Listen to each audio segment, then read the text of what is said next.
Hello champions, we are starting the chapter electric current. 7 minute में हम एक lecture को, एक टॉपिक को ख़त्म करेंगे, उसके ऊपर न्यूमेरिकल्स और कॉन्सेप्ट को। तो इस सीरीज़ के साथ जुड़े रहें और कॉन्सेप्ट को समझें। तो आज हम इलेक्ट्रिक करंट के बेसिक्स और इसके ऊपर जो जो क्वेश्चंस पॉसिबल हैं वो हम लोग आज के सेशन में करेंगे। चलिए दोस्तों, स्टार्ट करेंगे। इलेक्ट्रिक करंट क्या होता है? सबसे पहले इलेक्ट्रिक करंट को हम आई से रिप्रेजेंट करते हैं। ये होता है टोटल चार्ज फ्लोइंग। यस, किसी कंडक्टर में जो टोटल चार्ज फ्लो हो रहा है और कितना टाइम उसने लिया, तो टोटल चार्ज फ्लोन अपॉन में टाइम टेकन बाय इट, इसको हम लोग रिप्रेजेंट करते हैं आई से। आई होता है क्यू बाई टी से। जी हाँ दोस्तों, that is equal to, that is written as Q by T. I को हम कैसे लिखते हैं? क्यू बाई टी से लिखते हैं। और क्यू इज इक्वल टू क्या होता है? एन ई होता है। हम लोग इलेक्ट्रोस्टैटिक्स में जानते हैं क्यू की वैल्यू किसके बराबर होती है? एन ई के बराबर होती है। दोस्तों अगर बात करें एन के बारे में, पहले बता चुका हूँ। एन होता है नंबर ऑफ इलेक्ट्रॉन्स का एन का वैल्यू, और ई होता है इलेक्ट्रॉनिक चार्ज। इलेक्ट्रॉनिक चार्ज का मतलब इलेक्ट्रॉन के पास चार्ज 1.6 टेन की power minus 19 coulomb. Current is not study. Yes, current is not study. It can be defined by two ways, और वो दोनों तरीके हम लोग समझेंगे। एक होता है एवरेज और एक होता है इंस्टेंटेनियस। करंट हमारा स्टडी नहीं होता। करंट को हम लोग वैल्यू चेंज भी हो सकती है टाइम के हिसाब से, सीधी सी बात है। तो कहना चाहना, दो तरीके से हम समझ सकते हैं करंट को। एक होता है एवरेज करंट और एक होता है इंस्टेंटेनियस करंट। पहले आप समझ लेते हैं, फिर इनके फॉर्मूलों पे चलते हैं। किसी भी कंडक्टर में, जी हाँ दोस्तों, हमने कोई कंडक्टर ले लिया। Let's say we have taken a conductor. इस कंडक्टर में मान लीजिए 10 सेकंड में, यस सपोज दैट 10 सेकंड्स में इस कंडक्टर में 20 कूलम चार्ज फ्लो किया। तो एक डिफाइंड टाइम है, दैट इज फ्रॉम T1 से T2। 10 सेकंड हो गया, मतलब इनिशियल टाइम से फाइनल टाइम जब भी होगा, तो भी हम फिजिक्स में इनिशियल से फाइनल की तरफ जब भी निकालेंगे तो हम एवरेज वैल्यू निकालते हैं। और इंस्टेंटेनियस क्या होती है कि 0 से 10 सेकंड, देखो 10 सेकंड का मतलब हो गया 0 1 2 3 4 टिल 10। मैंने पूछा T is equal to 4 seconds पे आप बताओ, T is equal to 4 seconds पे आप करंट बताओ, तो उस वाले पे करंट को हम लोग बोलते हैं इंस्टेंटेनियस करंट।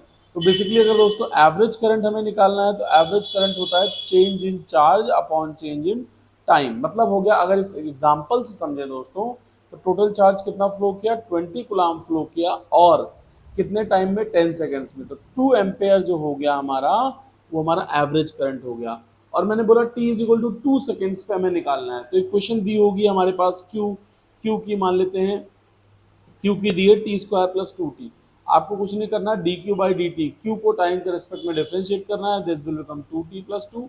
और ये इक्वेशन हमारी आ जाएगी करंट की। अब इसमें टाइम की जो भी आप वैल्यू पुट करोगे, इस वाली इक्वेशन में इस टाइम की जगह पे आप जो भी वैल्यू पुट करोगे, वो वैल्यू हमारी उस टाइम पे क्या हो जाएगी? उस टाइम पे हमारी करंट की वैल्यू हो जाएगी।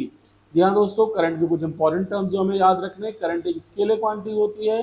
करंट की जो यूनिट होती है वो एम्पेयर होती है। सीजीएस सिस्टम में हम जो अगर मेजर करें तो बायोट होती है। यह सीजीएस सिस्टम में हमारी बायोट होती है, या हम एब एम्पेयर भी बोलते हैं।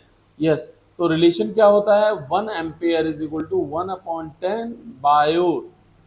बायोट बोल देते हैं या एब एम्पेयर बोल देते हैं, बातें आपको ध्यान रखनी है। 1 एम्पेयर किसके बराबर होता है? 1 कूलम अपॉन में 1 सेकेंड के बराबर होता है। तो ये बेसिक सी टर्मिनोलॉजी थी, मैंने आपको बताई कि करंट क्या होता है। करंट दो तरीके का हम निकालते हैं, एवरेज अगर एक गिवन टाइम इंटरवल की बात हो रही हो, और अगर बात हो रही हो किसी इंस्टेंट पे, तो हम लोग उसको बोलेंगे इंस्टेंटेनियस करंट।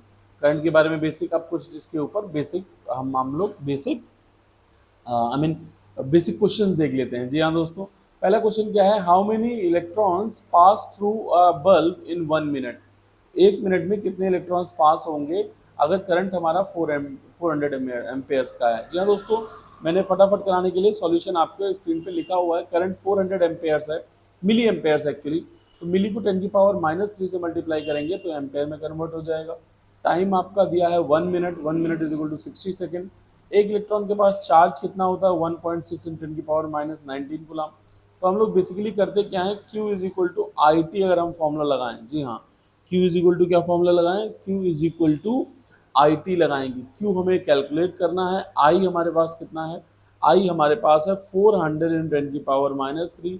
टाइम कितना गिवन है? टाइम हमारा गिवन है 60 सेकेंड्स। 60 सेकेंड्स, तो इसको हम सॉल्व करेंगे तो हमारा कितना कुलाम चार्ज आ जाएगा?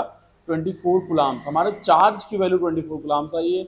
हम लोग जानते हैं क्यू की वैल्यू एन ई के बराबर होती है। एन हमें कैलकुलेट करना है, ई अपॉन में चला जाएगा, तो n is equal to Q by E, Q हम लोग ऑलरेडी निकाल चुके हैं दोस्तों, इलेक्ट्रॉन के पास चार्ज होता है 1.6 × 10⁻19, तो हमारे इतने इलेक्ट्रॉन्स फ्लो करेंगे, दैट इज 1.5 × 10⁻20 इलेक्ट्रॉन्स। कैसे निकाला, हमारे पास टाइम था, हमारे पास इलेक्ट्रॉन की वैल्यू थी, Q is equal to I T निकाला, Q is equal to N E लगा के हमने नंबर ऑफ इलेक्ट्रॉन निकाल लिया। बहुत आसानी समझ में आ गया होगा। अगला क्वेश्चन है, if electron revolves in the circular radius π/2 centimetre, yes radius हमारा π/2 सेंटीमीटर दिया है, स्पीड दी हुई है 6 × 10⁵, इलेक्ट्रिक करंट हमसे पूछ रहा है। देखो दोस्तों, ये फॉर्मूला कहाँ से आया मैं बता दूं आपको।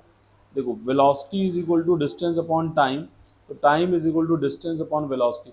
एक चक्कर में डिस्टेंस कितना कवर करेगा, 2πr अपॉन में वेलोसिटी। ये हमने यहाँ पे इस इक्वेशन में हमने r की वैल्यू पुट करी दोस्तों, और सेंटीमीटर में था इसलिए हमने r को मीटर में कन्वर्ट किया, MKS system, that is SI unit में हमने इसको कन्वर्ट किया। वेलोसिटी हमारे पास कितनी है, 6 × 10⁵ मीटर पर सेकेंड हमारे पास वेलोसिटी है, हमारे पास रेडियस है, हमने टाइम यहाँ से कैलकुलेट कर लिया। टाइम कैलकुलेट अगर नहीं करना है आपको तो ये आई का फॉर्मूला लगा सकते हो। सर ये आई का फॉर्मूला कहाँ से आया, देखो दोस्तों, आई इज इक्वल टू होता है, स्टैंडर्ड फॉर्मूला करंट का होता है Q/T। अगर एक इलेक्ट्रॉन की बात करें तो इलेक्ट्रॉन के पास Q की वैल्यू कितनी होती है, E अपॉन में T।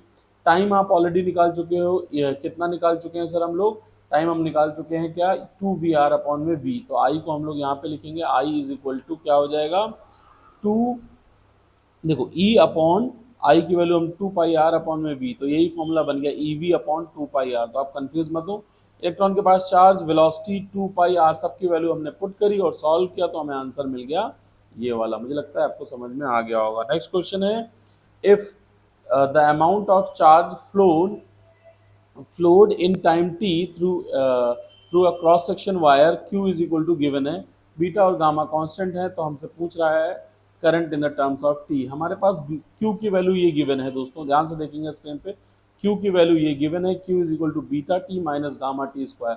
हमें कुछ नहीं करना, हमने पहले देखा था इंस्टेंटेनियस निकालने के लिए dQ/dt करते हैं, तो dQ/dt बीटा टी का डिफरेंशिएशन हो जाएगा बीटा, क्योंकि dt/dt 1 होगा, और गामा कांस्टेंट है 2t टी स्क्वायर का डिफरेंशिएशन हो जाएगा 2t, तो हमने लिख दिया 2 गामा टी, तो beta minus 2 gamma T is the value of I. I hope आपको ये सारी बातें समझ में आ गई होंगी। तो ये बेसिक सी टर्मिनोलॉजी है दोस्तों।